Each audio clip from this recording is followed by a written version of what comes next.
I think Hello, we can begin. good morning. I'm Dr. Mary Stephen. Welcome to WHO Africa Media Briefing, which is taking place in collaboration with the APO Group. First, some housekeeping. Please go to the globe and select the language you would like to listen to the press conference in. François? Bonjour à tous et merci de vous être connectés pour cette session.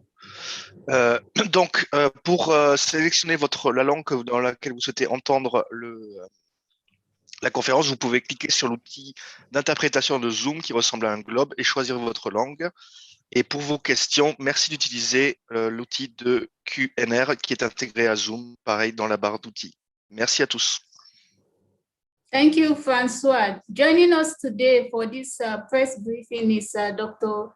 Matshidiso Moeti, the WHO Regional Director for Africa from Brazzaville, and Dr. Moeti will introduce our other panelists. Over to you, Dr. Moeti. Yes, thank you very much, Mary, and greetings to everyone joining this press conference today in the lead up to the African Vaccination Week, which starts this Saturday. This is a chance to celebrate the lives saved and illnesses averted through vaccination, which is one of the highest impact and most cost-effective public health tools. I'm very happy to be joined for this conversation by Dr. Edwin Dikoloti, the Honourable Minister of Health and Wellness of Botswana, who can tell us about how routine immunization has improved the health and survival of children in that country. A warm welcome, Honourable Minister. And also to be joined by Dr. Austin Demby, the Honourable Minister of Health of Sierra Leone, where the Johnson & Johnson Ebola vaccine is about to be rolled out. A warm welcome to your Minister as well. There have now been more than 4.5 million COVID-19 cases on the African continent, and sadly, 118,000 people have died. We're still seeing altogether a plateau at around 75,000 new cases a week, with an upward trend, though, in 12 countries in recent weeks. So this year, you've heard me advocate for the speedy and equitable rollout of COVID-19 vaccines on the continent.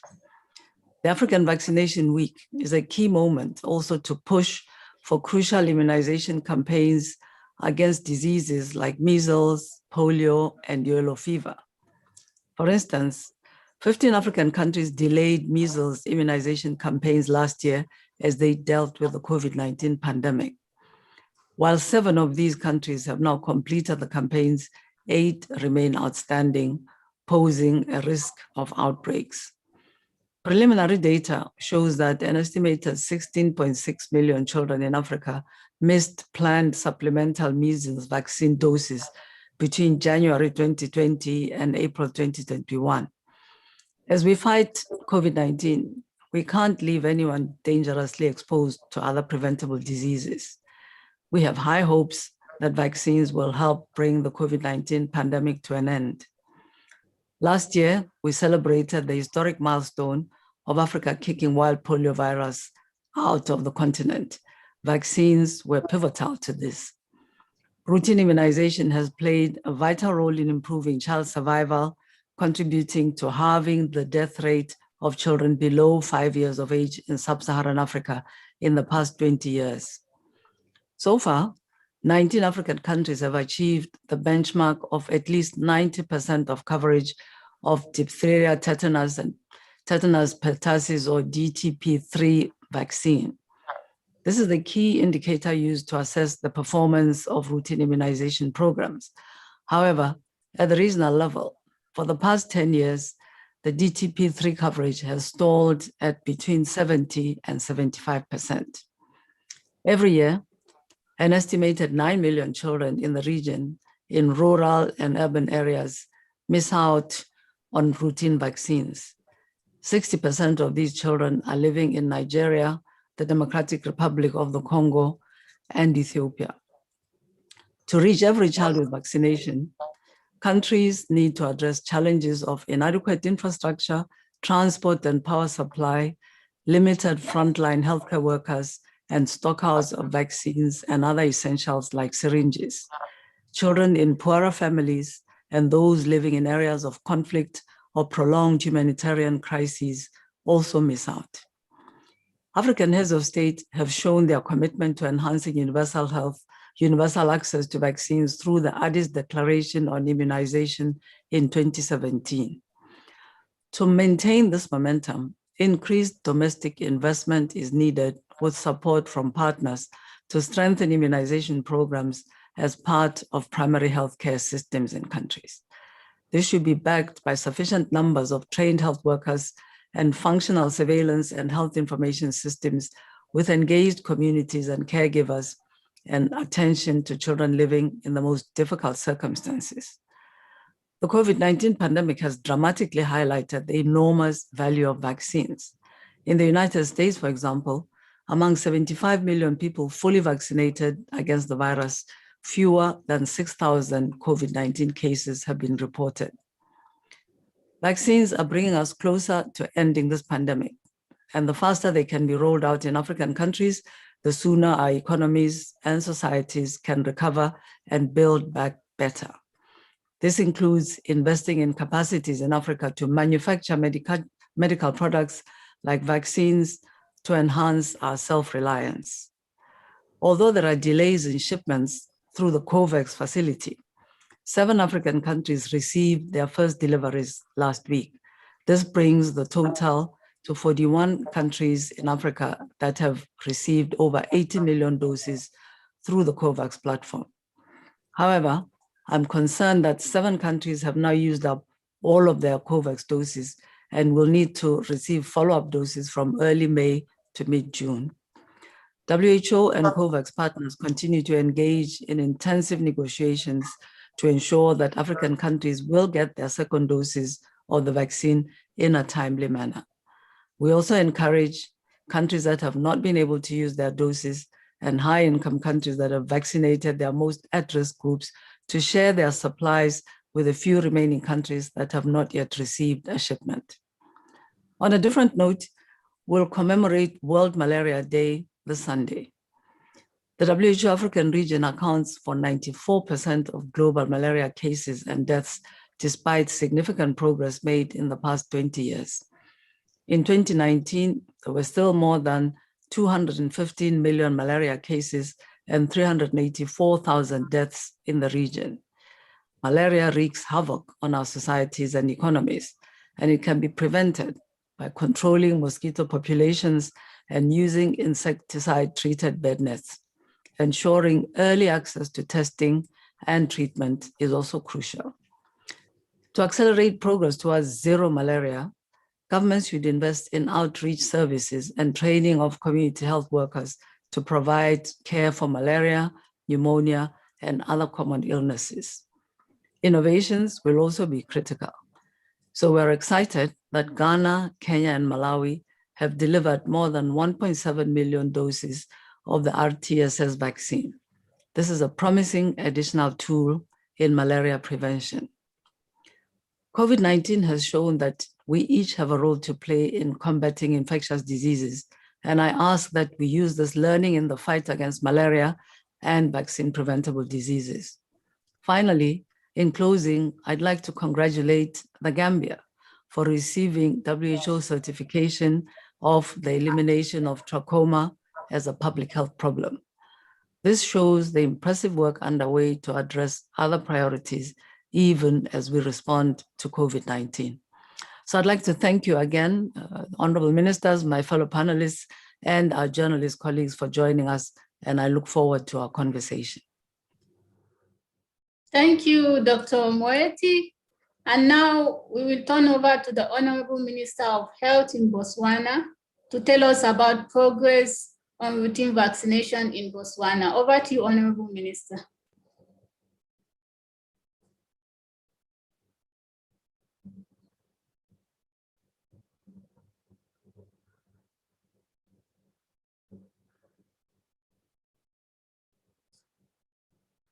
You are muted, Honourable Minister. Can you please unmute your microphone?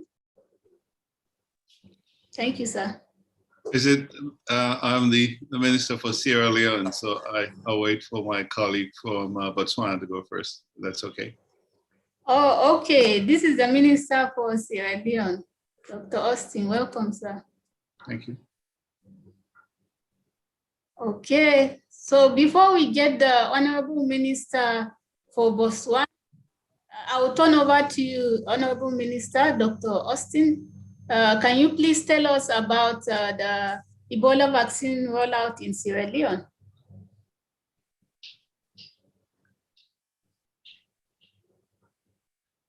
Thank you very much. This is a really special day, and it's really great to see Dr. Moeti after all these years. I'm really happy to reconnect with you.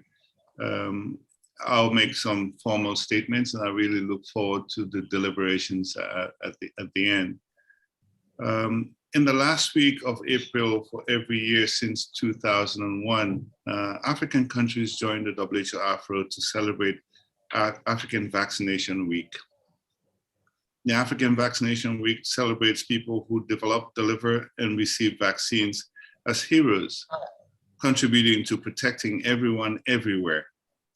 Never has this been clearer than in the ongoing COVID-19 pandemic. In 2020, as most countries remained in lockdown, routine and campaign activities were adversely affected due to the physical distancing and movement restriction measures. Vaccines have saved humanity from very serious infectious diseases over the years. When countries increase access to immunization, it not only saves lives and improves health outcomes, it also unlocks the social and economic potential of the population. To protect communities from vaccine-preventable disease outbreaks during these unprecedented times, it is important that countries maintain routine immunization services using innovative approaches and with strong infection prevention control practices in health facilities. Vaccine-preventable diseases are one of the major causes of morbidity and mortality, especially amongst children. The fact that the WHO in 2020 declared African region wild polio virus free is an inspiring sign that vaccines really do work. Immunization coverage in Sierra Leone has improved steadily in the past 5 years before COVID-19 outbreak, and in 2020, Sierra Leone passed the MCC indicator for immunization with coverage of 95% for Penta 3 and 93% for measles 1. With a good coverage of routine immunization in Sierra Leone, we have gone as a country for a number of years without major outbreaks of vaccine-preventable diseases such as measles and yellow fever. Of note also is the major drop in the incidence of diarrheal diseases among children under 5 years, which could be attributable to the road of vaccine immunization. And we have no doubt it's contributed to the modest reduction in under 5 mortality from 156 to 122 per 1,000 live births. Despite the gains that have been made in the immunization coverage over the years, the COVID-19 pandemic has led to adverse effect on vaccination coverage across the country. The Western Urban District, where the capital Freetown sits, has been the most seriously affected district in the country. With all eyes focused on COVID-19 vaccines, other crucial vaccination commitments must not be forgotten. For now, more than ever, we need strong partnerships and greater financial commitments to achieve universal access to immunization for all Africans, including Sierra Leoneans, and everyone has a role to play. Sierra Leone has successfully launched with about 4,042 confirmed cases of COVID-19 and 79 deaths. Sierra Leone has successfully launched and initiated COVID-19 vaccination across the country. So far, we have had up to 51,000 people receiving the first dose of COVID-19 vaccines, and about just under 5,000 have received the second dose. In this case as well, the scientific consensus across the world is that vaccination is one of the key strategies to bring this outbreak under control. In response to the Ebola virus outbreak in Guinea, Sierra Leone is taking many steps to prevent the spillover of the infection to Sierra Leone. Sierra Leone is sending teams to work with their Guinean counterparts to put the outbreak under control. Sierra Leone has also established very robust surveillance systems to ensure that any suspected cases are detected, investigated, and reported early. Robust behavior change communication interventions are also being implemented to ensure that there is heightened community awareness about the disease and its prevention. One of the strategies that's been deployed in Sierra Leone is the vaccination of healthcare workers in border districts, as well as commercial bike riders and traditional healers. We have already received close to 5,000 doses of the Johnson & Johnson vaccine. Micro-planning exercises have ensued, and the national vaccination supervisors are currently being trained. The vaccination teams and the districts will be trained during the week of the 25th of April, and vaccination is expected to start by the second week of May. We remain grateful to WHO and Johnson & Johnson for providing these vaccines to Sierra Leone to be used on compassionate grounds. In collaboration with our partners, we're committed to continue to improve on immunization services in the country in fulfillment of His Excellency President Julia Mada's vision of strengthening human capital development by contributing to a healthy and therefore a prosperous and productive nation. Thank you. Thank you, Honourable Minister. Can we now have the Honourable Minister for Botswana?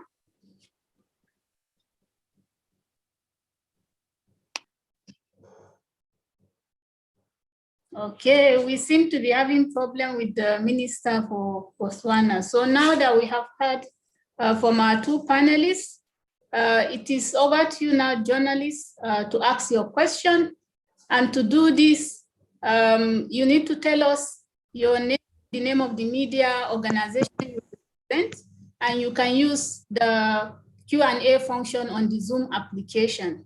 We also have on hand Dr. Ambrose Talisuna, the Program Manager for Emergency Preparedness, Dr. Fiona Atehube, Vaccine Introduction Officer, and Dr. Tiano Balde, the WHO Team Lead for Operational Partnership, to also answer your question.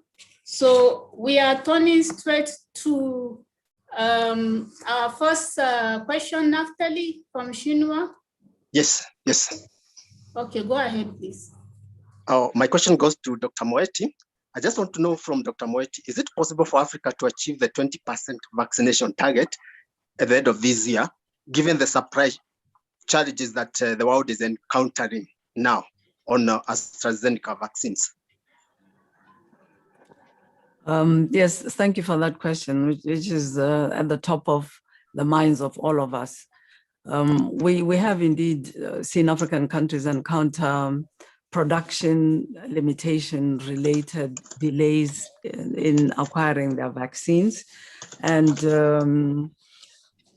however, so far, we've seen 47 African countries having received 34.7 million vaccines. And from the COVAX platform, 41 countries have received 18.3 million doses.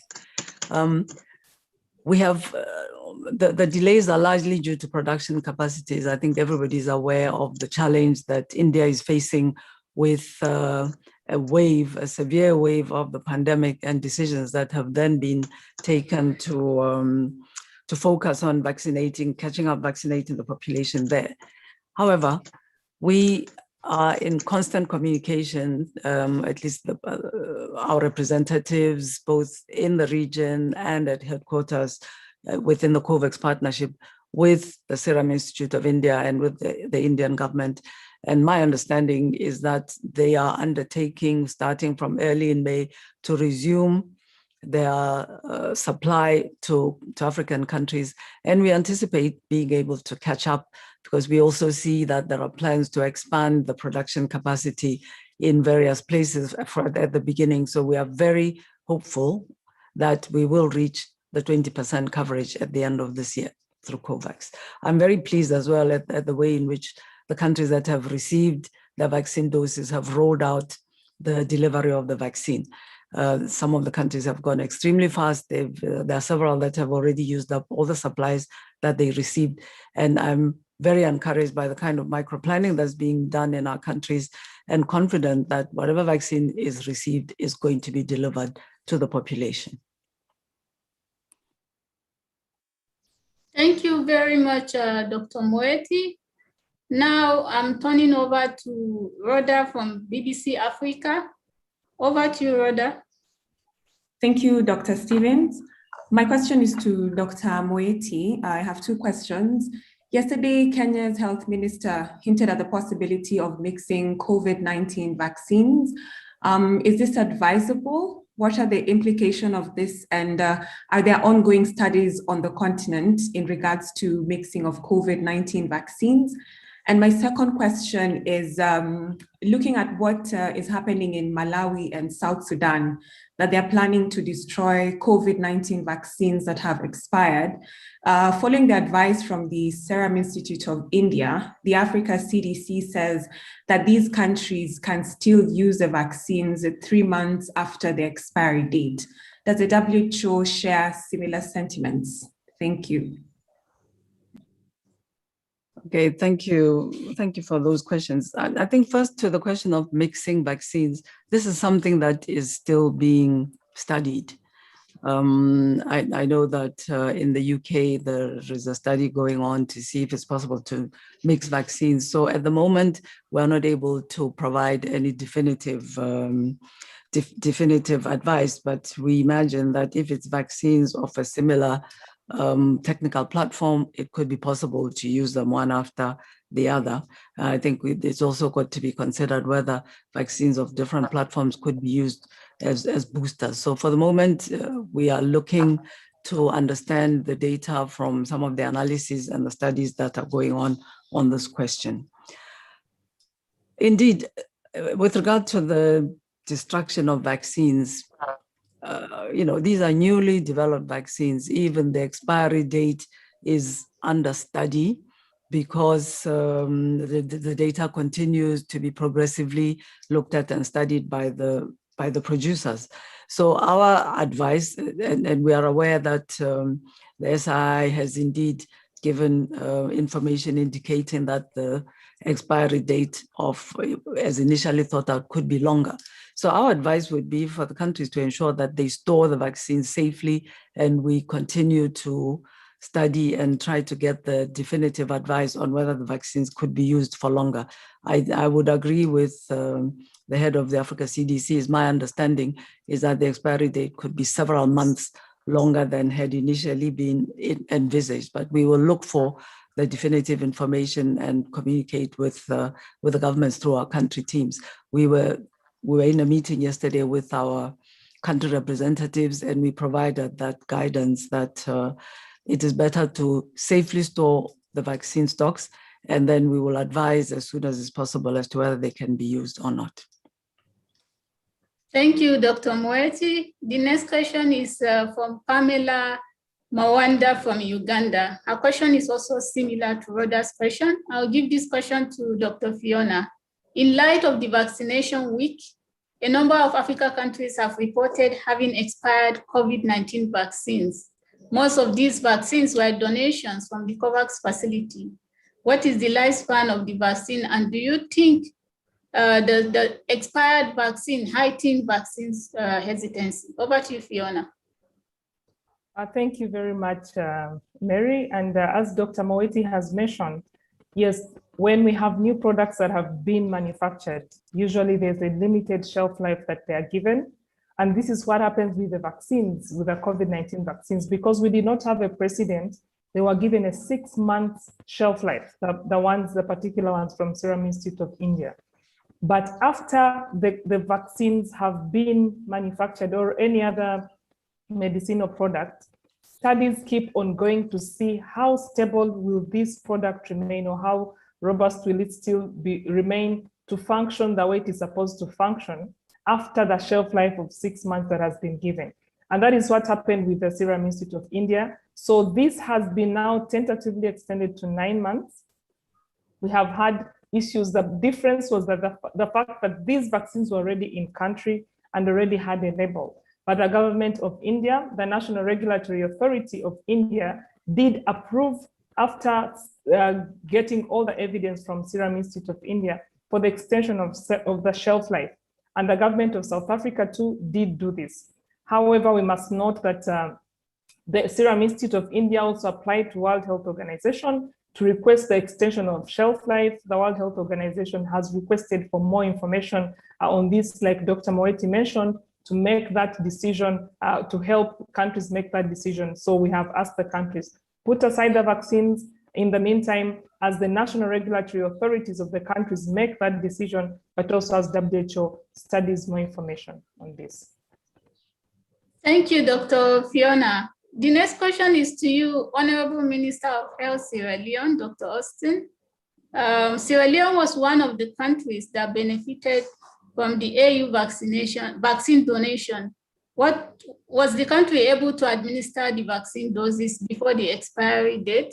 And what was the experience? This is from Peter from BBC. Well, thank you very much. I think that is a very good question. Sierra Leone is very grateful to receive the vaccine donation from the AU. Unfortunately, the shelf life for the vaccine was 1 month. And so we had to scramble to make sure that we utilize or prioritize the use of these vaccines in country. It's very likely that we will not be able to use all of them in time for the expiration date. So I think we may have like a third of it unutilized because of expiration concerns. But I think as a community, we have to realize that it took a while to convince people. So it's not just vaccine hesitancy, it's like vaccine skeptics to start with. And so it took a while to convince these people to take these vaccines. And I think for us in Sierra Leone, it took the president to go out there and be the first to be vaccinated. And not only that, all of the cabinet ministers, all of the political leaders to be vaccinated, to convince people that this was actually of benefit to them. And so if there's any change in the protocol, it's really going to be important to invest a lot in communication so that people understand not only the regulatory side of it, but the science of it in layman's terms. Why is it possible to be able to say you have a shelf life for this product, but you've changed the shelf life? So again, we understand the science of it, but it's important to be able to articulate, to allay people's concerns and fears. Over. Thank you, Honourable Minister. Lots of questions on vaccines and expiry dates today. The next question is coming to you, Dr. Fiona. The second part of Peter's question from BBC is asking, apart from South Sudan and Malawi, does WHO know of any other African countries struggling with expiry dates of COVID-19 vaccine doses? What is WHO's position on the expiry date of AstraZeneca doses, specifically those acquired from AU, which had an expiry date of April 13th? Over to you, Fiona.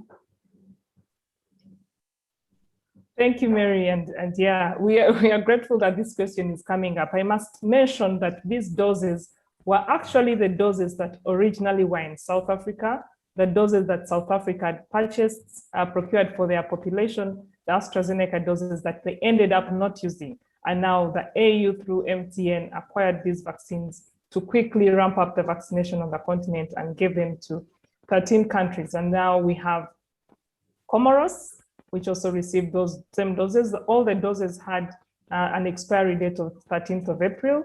The Gambia, which managed to use up all the doses they received before the expiry date. Togo also managed to use up all the doses.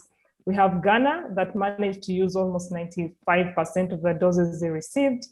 Senegal too did receive them, as mentioned by the minister. We had them also in Sierra Leone, in Guinea, and in Guinea-Bissau, and in Mauritania, and in Liberia. So we had a number of countries that did receive these doses.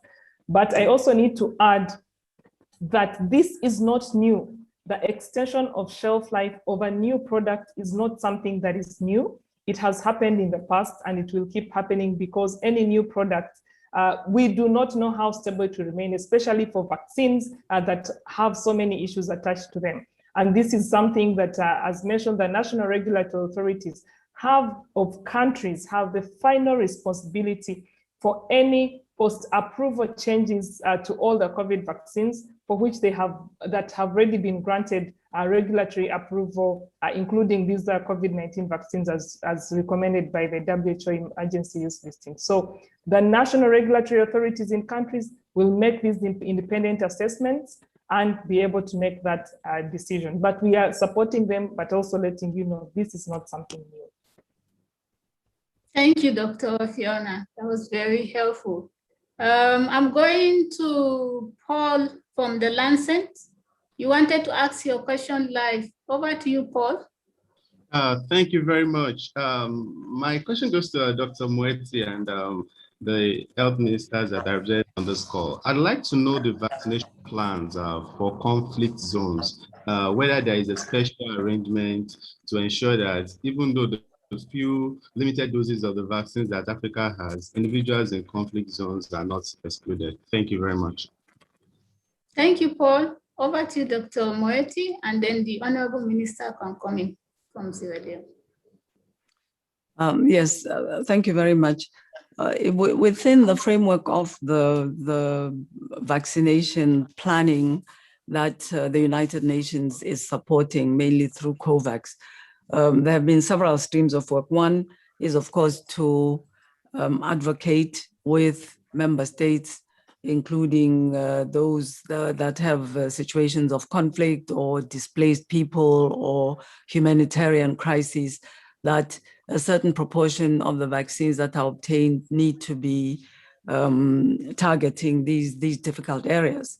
And then secondly, at the international level, there is also an attempt within the humanitarian work of the UN to advocate for obtaining a certain proportions of the vaccines that are available, including from the COVAX mechanism. I think it's very important that we don't forget that people living under difficult circumstances, circumstances of conflict or circumstances of displacement, can be actually living in very crowded conditions, so that the vulnerability to the virus, if it arrives, is going to be much greater. So we are working mainly through the humanitarian window to make sure that under these conditions, people have access to the vaccine.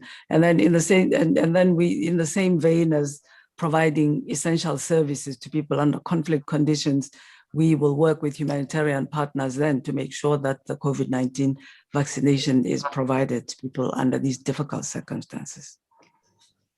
Thank you, Dr. Moeti. Honourable Minister.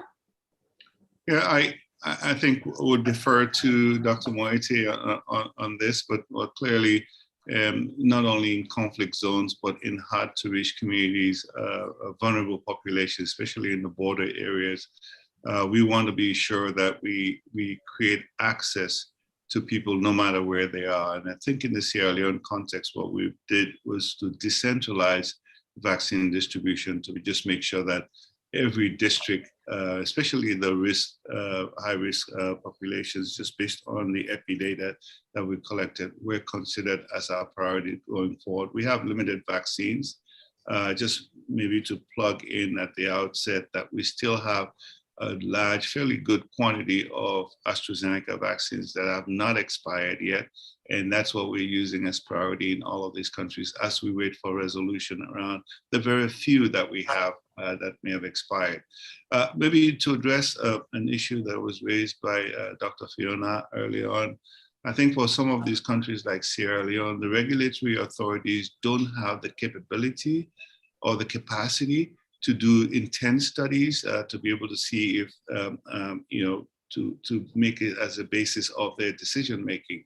They defer to WHO, they defer to your leadership around this. So I would ask that as these contentious and controversial things come up, that you help us by providing us valuable information that we could convert in our own local context to be able to address people's needs.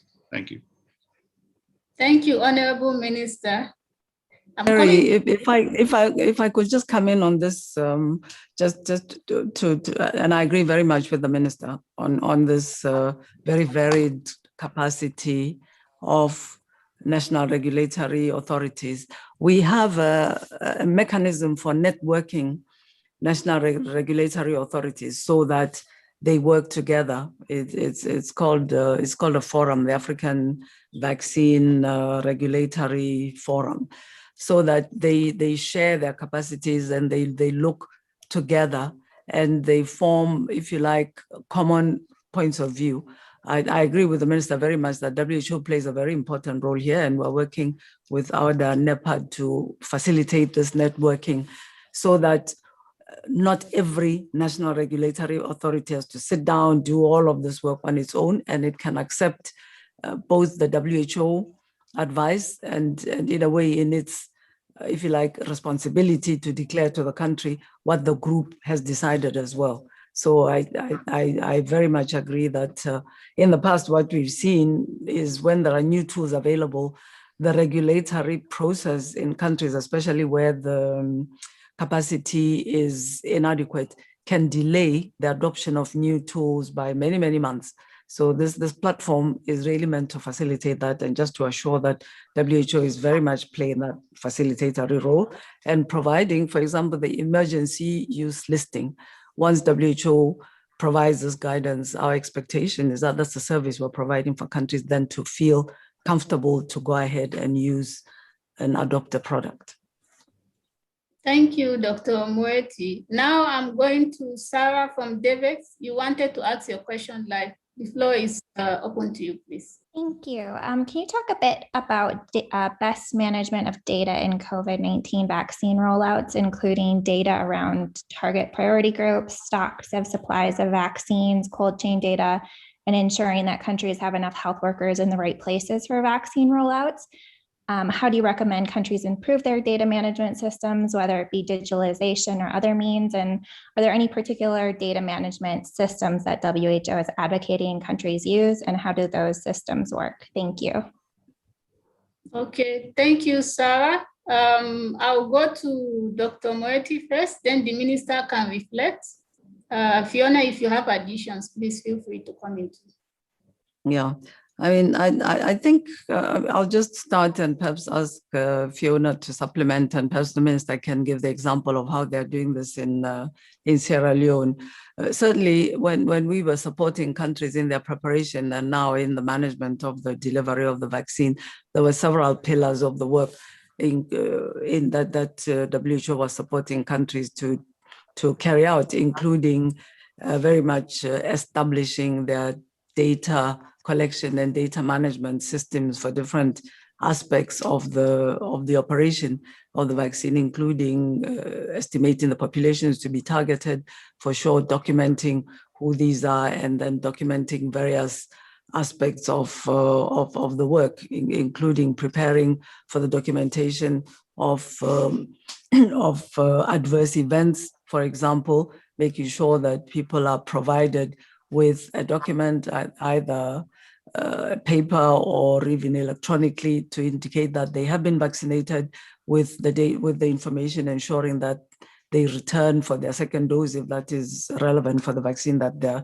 receiving. So a lot of work has gone into establishing these data systems in countries, and we are receiving information from the countries, for example, about the vaccination that has been carried out, even also on the adverse events that they're observing and tracking.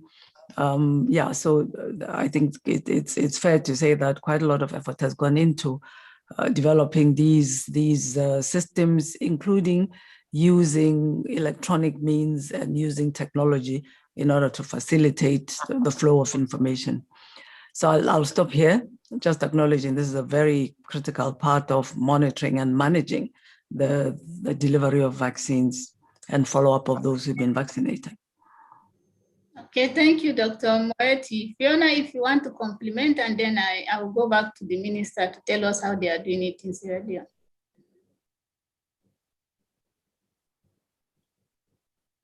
Fiona, you are muted. Okay. Thank you, Mary. Dr. Moeti actually has said it all. Just to mention that we actually have had a lot of investment previously in immunization into the data systems. and that's during the pandemic and just before the vaccination started. And that's the only way we are able to get data here. But when it comes to vaccination of priority groups, we are told that countries are overwhelmed with the vaccination work that is going on. We just have 29 countries that are reporting on the vaccination of health workers. Much as we know, all countries are vaccinating health workers. We have just 25 that are giving us information on vaccinating of people with pre-existing conditions, and just 28 countries that are telling us about vaccination of older adults. I must say this is really substandard reporting. We have about 60 countries that are reporting. We urge all our countries to give us information because we would want to know what proportion of health workers on the continent have been vaccinated. What proportion of the older adults or people with pre-existing conditions have been vaccinated. But I must say, because we have invested a lot in these data systems, countries are now coming up to report more and more. Over. Thank you, Dr. Fiona. Honourable Minister, please. Well, thank you very much. I think we all understand how complicated this process is. I think for Sierra Leone, we have 2 vaccines, the Sinopharm vaccine and the AstraZeneca product. These have also different intervals between the initial shot and the booster shot. And we're using both of them at the same time, prioritizing different populations. So it's been a really quite challenging data environment to be able to, on the first hand, target the different population groups that you're working with. The second, to be able to document who's been vaccinated. And third, to be able to see what the follow-up is, that the follow-up vaccination does occur. We're very pleased that we were able to have an electronic product that is able to capture all of this information with a unique identifier, with unique client information, and such that when you get your second shot, then you're fully certified, and all of that information is in your plastic card. And we collate this information, we're able to utilize it to look at where we're falling short, what areas we're falling short, where we need to intensify and increase our activities. One of the other things that we found extremely helpful is being able to pace the process, because I think doing all these things at the same time could be quite overwhelming. And I think we've been able to pace it on the one hand, knowing that we have some limited amount of vaccines, and we're also afraid that we don't give all of the first shots and not have the booster dose in readiness was. So pacing it and having an electronic medical record system and an electronic recording system has been very, very helpful to us. And I think we're really pleased about that. Also, the really good thing was there was an existing platform that we had with tracking airport entries and exits. And so we're able to, within a week, transpose that platform to be adaptable to using these 2 vaccines in our population. So data was paramount. It is really important, and we're able to track what we're doing on a daily basis in real time. Over. Okay, thank you very much, Honourable Minister. I understand that the Honourable Minister of Botswana is unable to take part because of technical problems with connection, so he sends his apologies. To you journalists, please, if you are unable to go live, you can type your question on the Q&A function on the Zoom application. The next question is coming to you, Dr. Fiona. As South Africa is considering resuming the Johnson & Johnson vaccine rollout that was initially paused, what is WHO's recommendation on the jab, since the FDA and CDC recommended a pause on the use of the vaccine because of the rare blood clotting? Over to you, Fiona. Thanks, Mary. Yeah, we've actually just heard that South Africa Cabinet has agreed to lift the suspension of the Johnson & Johnson COVID-19 vaccination program, and the health minister is expected to make this announcement anytime soon. And of course, the program will continue as soon as the health department is ready.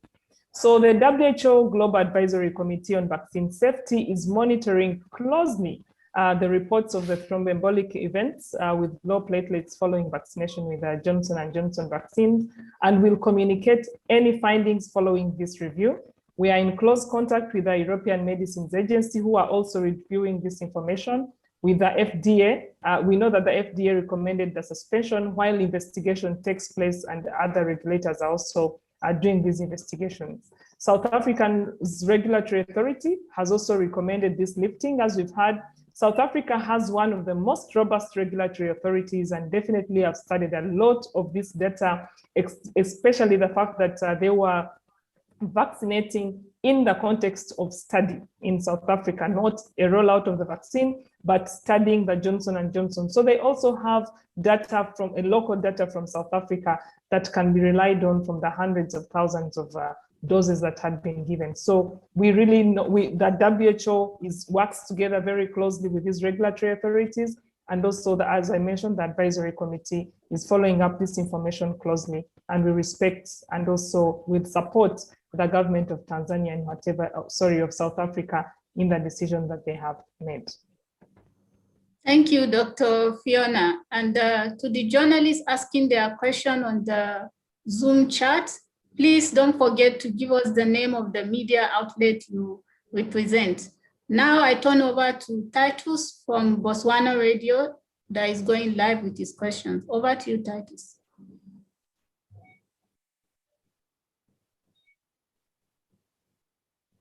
Titus, are you there?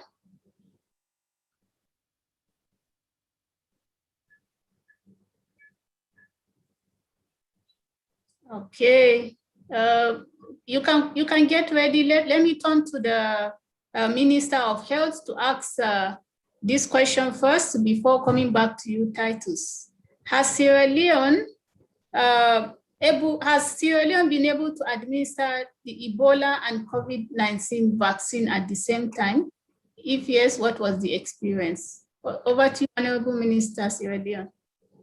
So what we're doing right now is, as we actively moving forward with the COVID-19 vaccination, and I think in the high-risk districts where it's close to the Guinea border, we've asked for a small group of healthcare workers who will be dedicated to responding to any Ebola introductions to forgo their COVID vaccination at this point and be ready to take the Ebola vaccines. So I think we're looking to see what the guidance is by the co-vaccination. We're not sure of the science of it at this point. And I think it's being very closely investigated. And again, we'll look for counsel and guidance from not only WHO, AFRO, but also from the region. There's very active engagement between AFRO and Geneva and some of the vaccine experts here who are involved in the micro-planning process. And I think that's the council we have at this point. We'll look to very closely see what the challenges are with the overlap and face this with a little bit more caution. Over. Thank you very much, Honorable Minister. Dr. Ambrose Talisuna, I'm coming to you with the next question. Can veterinary medicines be used as vaccine or treatment for COVID-19? Over to you, Dr. Talisuna. Thank you very much, the moderator and the panelists. As you know, WHO had a program to look at whether it is new medicine, but also repurposing some of the medicines that exist to see whether they have any efficacy on COVID-19. And specifically, the medicine that you've asked in the chat room is ivermectin, which is currently an antiparasitic drug. And normally in medicine development, we go through what are called randomized clinical trials, where you compare the repurposed medicine or the new medicine with the placebo to see whether there is a benefit. And I think at the moment, the data all suggest that ivermectin actually, there is no benefit for using ivermectin for the treatment of COVID. So there could be other medicines that will be repurposed. But again, as WHO, we go through the clinical trial development process where we compare the drugs to see their efficacy. Over to you, Mary. Thank you, Dr. Talisuna. I'll give this question to Dr. Moeti, and the Minister of Health from Sierra Leone could complement. This question is from Al Jazeera. Has the WHO seen an increase in vaccine hesitancy after several countries like the USA have halted vaccinating their population with the AstraZeneca vaccine? Over to you, Dr. Moeti, and the Minister could complement. Yes, thank you. That's a very good question. I think it's important to say that, from the very beginning, first of all, that there is an active anti-vaccine group that has taken advantage of all the uncertainties, questions about these new vaccines that are being introduced in a very much of an emergency context to spread their message. And there are certain countries where this message has found traction, and there has been a lot of hesitancy, resistance among the population even before the vaccination started. And then certainly when information started to emerge about some of the adverse effects, this has also been observed to increase. And that's been seen in a number of countries in the region as well. But what we had, I think I'll only echo what the minister has said when he emphasized the importance of communication, simple, understandable information channeled through trusted sources, the networks that people are normally associating with and with whom they are in contact and communicating, including through the social media. So certainly these challenges and problems of the vaccines, certainly seeing one country today decide to pause, another country tomorrow decide to resume, has had an impact on people's readiness to take the vaccine. What has helped a lot in many cases is when people see trusted leaders go ahead themselves. The minister shared with us how in Sierra Leone this was done not only by the head of state, but also by the entire cabinet. We find that that makes a huge difference in giving people a sense of belief and confidence in the vaccines. So in conclusion, yes, there has been some hesitation that has emerged around this information, around adverse effects, but there are ways to counteract it through communicating with people, through sending out information through trusted channels, those who influence their views, and very much through demonstration by influential people, leaders, that they have confidence in the vaccines. They are going to take these vaccines. What's very important is to provide simple, comprehensible information to people so that what starts being spread around is facts in ways that people can understand. Thank you. Thank you, Dr. Moeti. Honourable Minister, do you want to compliment? Yes, again, I think in Sierra Leone, it's not just vaccine hesitancy. At the outset, it's actual vaccine skepticism. People really not believing that this is real. And in a lot of cases, they want proof of it. They want proof that this is safe. And so for me, the message is listening to the public. No question is too dumb. No question is too stupid. I mean, if people are telling you what they feel, and in our country context, there are people worried that, oh, this is another public experiment that they want to make on our people here. And that's what you see on the internet. That's what you see in social media. But to be able to prove to them that there's actually a science here, and being able to explain in very simple layperson's terms, and then they say, show me.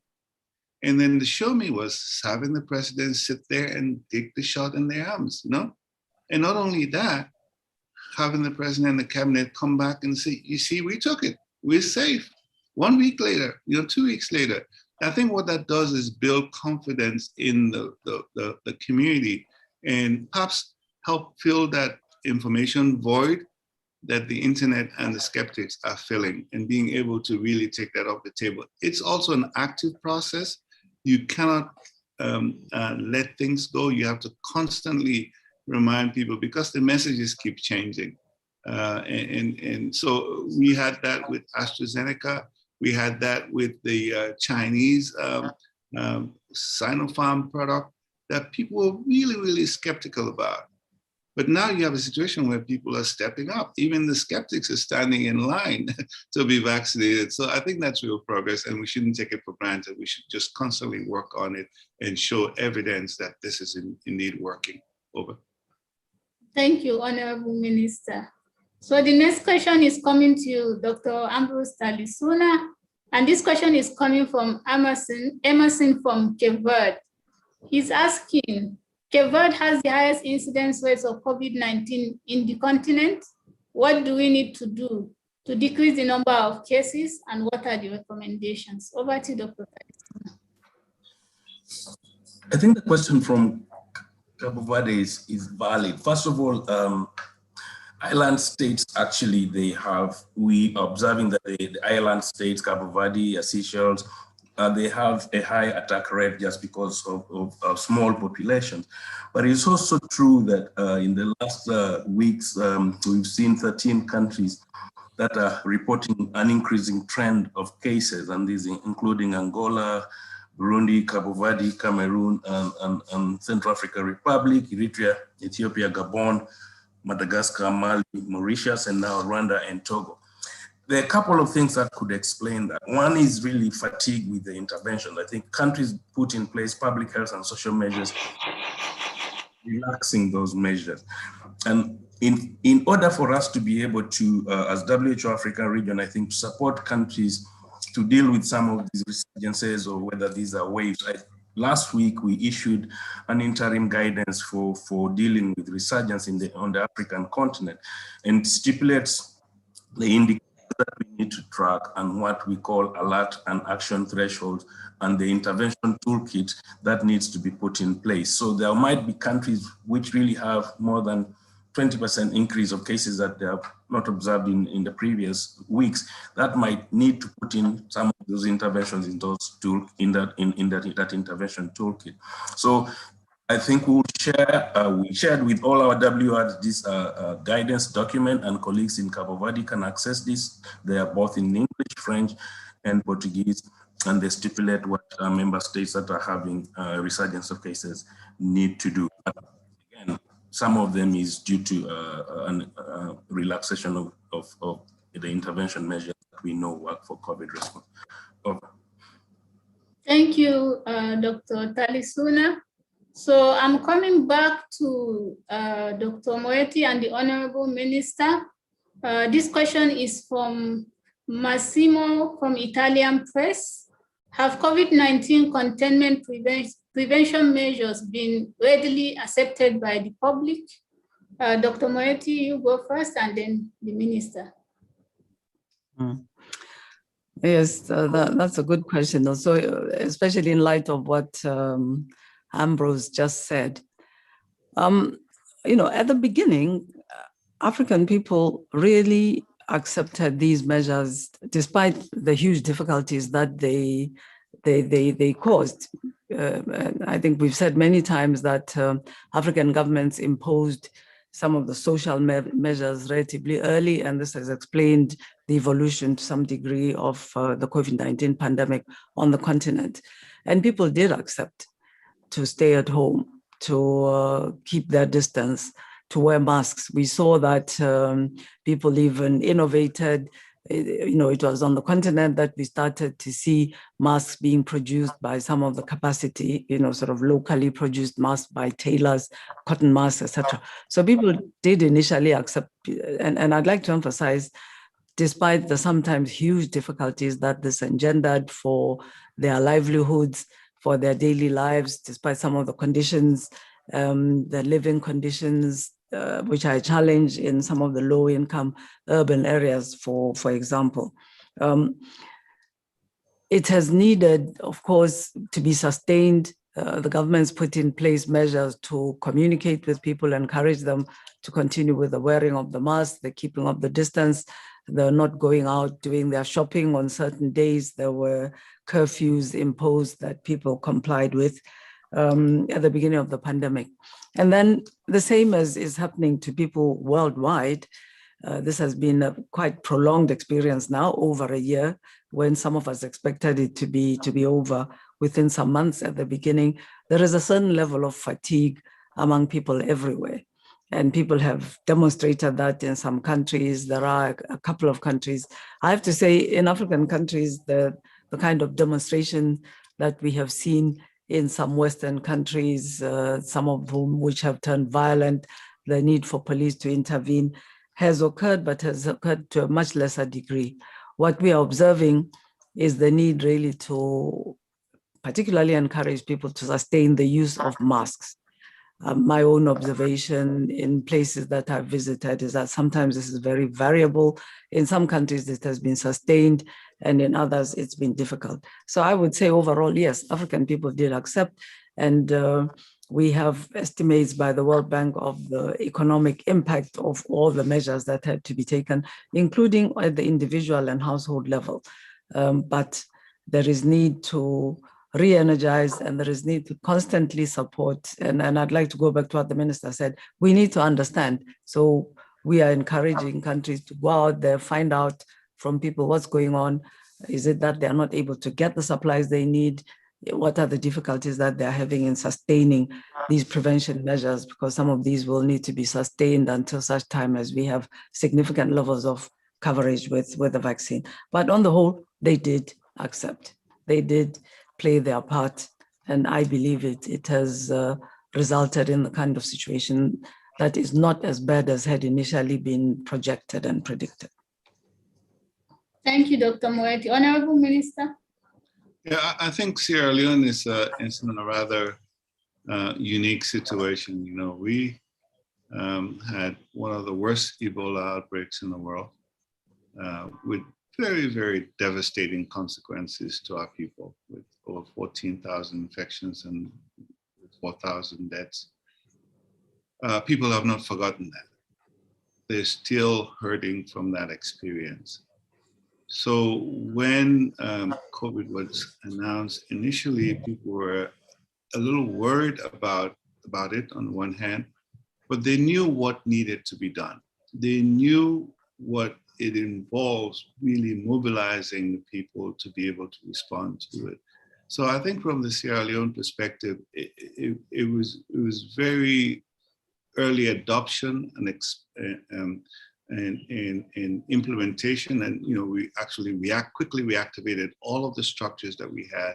We quickly reactivated the coordination mechanisms that we had in country, and that proved to be very, very helpful in getting the communities involved fairly early.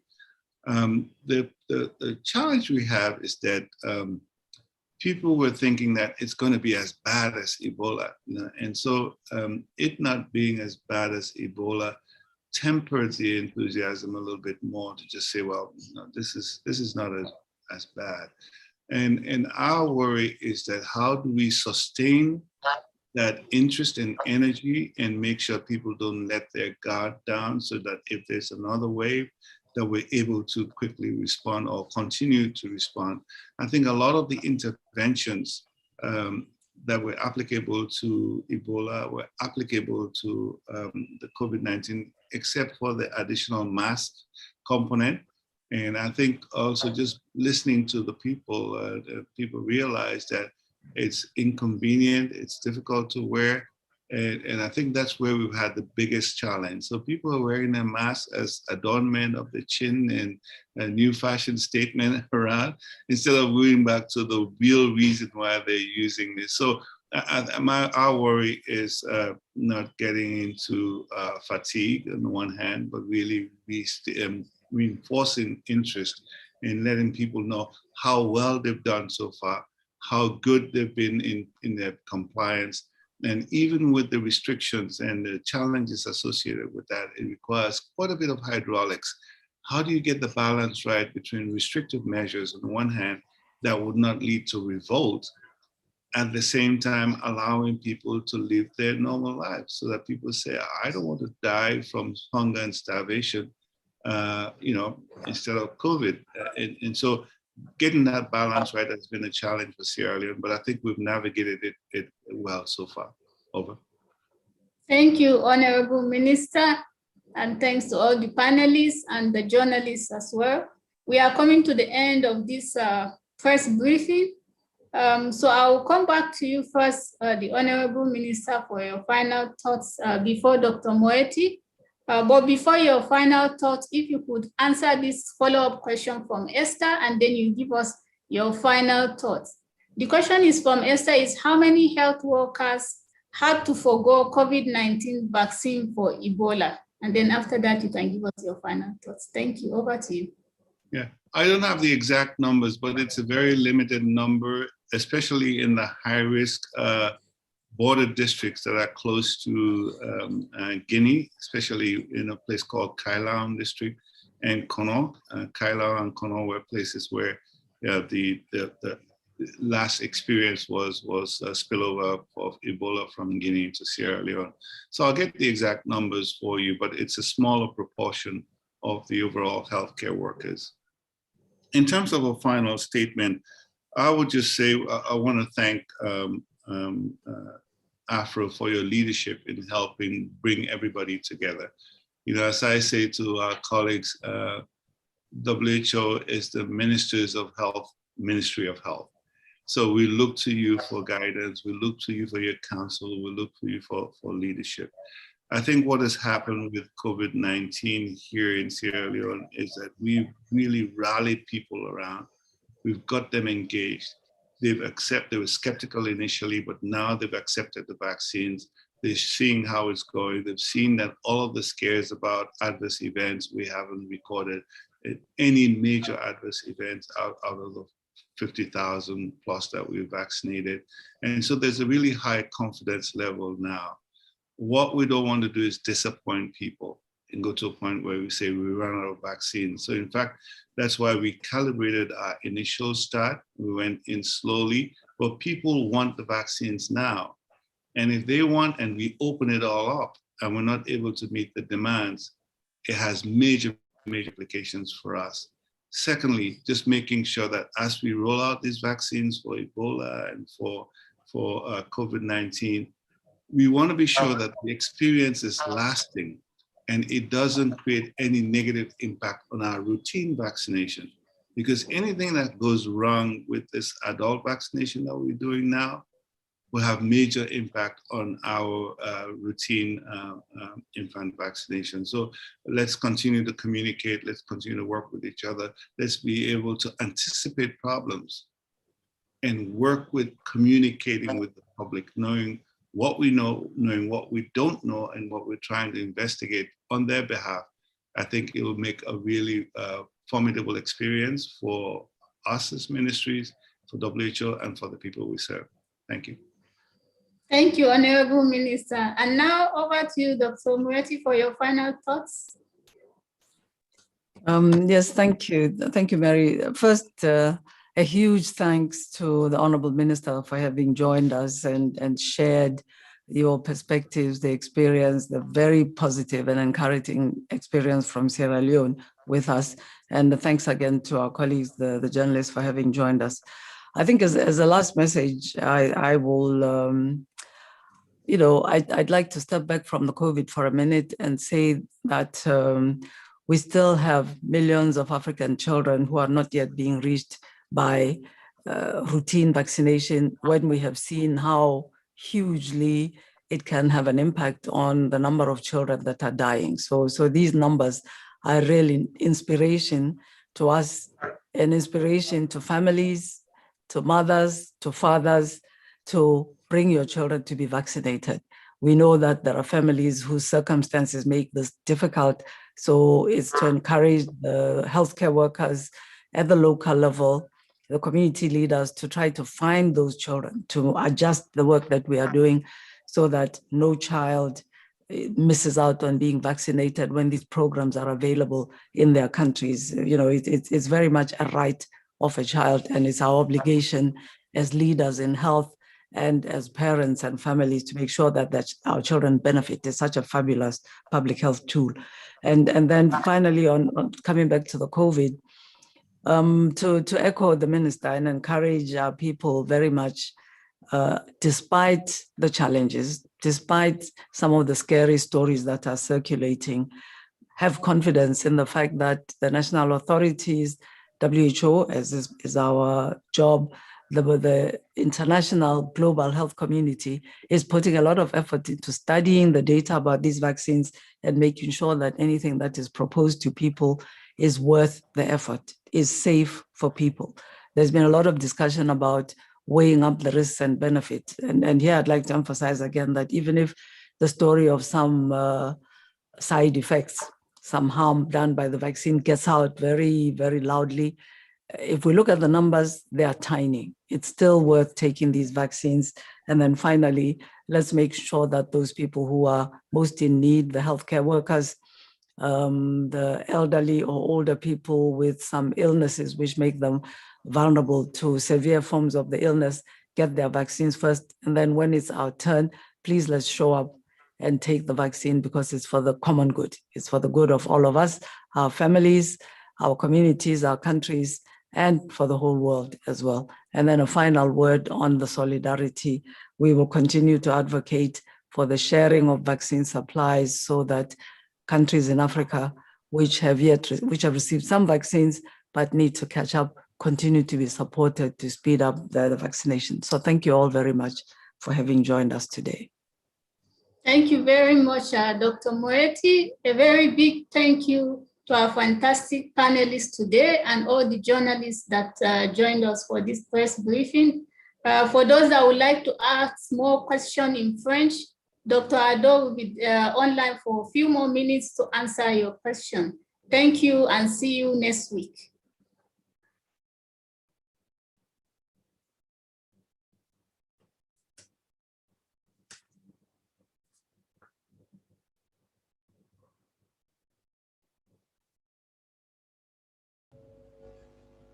Oui, bonjour à tous. Nous allons donc poursuivre un peu cette conférence de presse en français avec, j'espère, le docteur Ado Bouaka qui doit nous rejoindre. Nous n'avons pas beaucoup de questions. Nous avons une question d'une docteur Ado Bouaka, j'espère que vous m'entendez, qui est donc chef de l'équipe de l'unité maladie évitable par la vaccination au bureau de l'OMS. Nous avons plusieurs questions d'une journaliste, la journaliste Ndiaye Kadi Diop du blog Santé et Sécurité Pratique au Sénégal. La première question concerne la production actuelle de... Bonjour docteur. La première question concerne la production de vaccins contre la Covid-19. Y a-t-il de nouveaux vaccins qui arriveront bientôt? Avez-vous entendu ma question? Oui, merci beaucoup et bonjour. Et merci pour la question. Comme vous savez, il y a beaucoup de candidats vaccins qui sont encore au stade expérimental ou au stade d'essai clinique. Donc, il y a sûrement beaucoup de vaccins qui sont encore à ces stades-là, qui sont en expérimentation.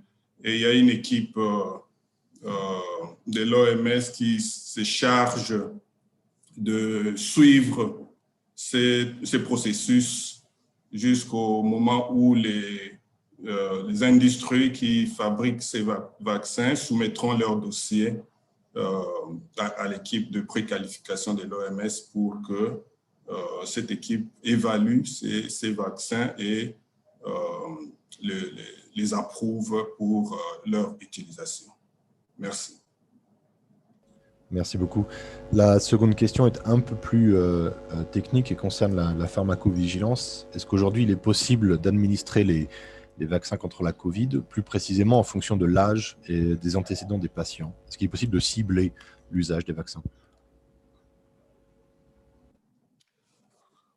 Oui, donc des vaccins qui ont reçu l'autorisation d'utilisation en urgence par l'équipe de préqualification de l'OMS. Cette équipe a fourni, aussi bien que le comité des experts de l'OMS, donc cette équipe a fourni des directives pour l'utilisation des vaccins qui ont obtenu ces autorisations d'utilisation en urgence. Par exemple, le vaccin AstraZeneca qui est utilisé couramment dans les pays d'Afrique sont des vaccins qui sont utilisés pour des personnes qui ont des comorbidités, donc notamment des maladies cardiaques, des maladies rénales, l'hypertension, le diabète. Donc, ces vaccins-là sont utilisés pour ces personnes-là parce que ces personnes-là présentent une certaine vulnérabilité, un certain risque élevé de contracter le virus de la COVID-19. Les personnes âgées aussi sont indiquées pour recevoir ces vaccins. Donc, au-delà de 50 ans notamment, ces vaccins sont prescrits pour ces personnes qui sont âgées. Merci. Merci beaucoup. Et la dernière question concerne un autre vaccin. Il s'agit là de la vaccination contre le cancer du col de l'utérus chez les jeunes filles, qui, paraît-il, fait l'objet de polémiques. Peut-être pouvez nous éclairer là-dessus. Est-ce qu'on peut avoir une idée du taux de couverture actuel par ce vaccin? Oui, merci. Donc, il s'agit, je crois, vous faites allusion au vaccin contre le virus du papilloma humain, que nous appelons VPH en français ou HPV en anglais. Donc, c'est un vaccin qui est indiqué pour être utilisé chez les jeunes filles, idéalement avant qu'elles ne, à l'âge d'adolescente, donc avant qu'elles ne commencent à exercer une certaine vie ou une activité sexuelle, notamment à partir de 9 ans jusqu'autour de 14-15 ans. Donc ces vaccins-là sont efficaces, les études l'ont montré, et ils sont utilisés pour prévenir les cancers du col utérin. Vous savez que c'est un des cancers les plus meurtriers, les plus fréquents, surtout dans notre continent aussi. Et donc, ces vaccins est utilisé dans plusieurs pays. Bon, en Afrique de l'Ouest, nous avons, par exemple, autour de 6-7 pays qui ont déjà introduit ces vaccins dans leur programme de vaccination de routine. Et donc, ces vaccins marchent et les études le montrent. Donc, je pense que le rumeur, la désinformation qui tourne autour de ces vaccins n'est pas fondée. Et donc, nous comptons sur vous, les médias, pour sensibiliser les communautés et montrer l'importance de cette vaccination au regard du danger que présente les cancers du col utérin. Merci. Merci énormément pour ces clarifications, Dr Ado. Nous avons fait le tour des questions qui nous restaient à adresser. Donc, merci énormément de votre disponibilité. Et je vous donne rendez-vous à tout le monde donc, à la semaine prochaine. Merci énormément. Merci et merci à vous tous aussi, à vous toutes, et bonne journée. Au revoir.